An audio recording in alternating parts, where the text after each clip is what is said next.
चैमिसी भजन सङ्ग्रह अध्याय 3। सहायताको निम्ति बिहानको प्रार्थना।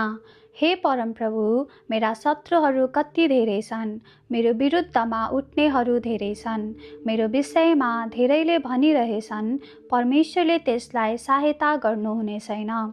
तर हे परमेश्वर, तपाईँ मेरो वरिपरि एक ढाल हुनुहुन्छ। तपाईँ मेरो गौरव र मेरो शिर उच्च पारिदिने हुनुहुन्छ।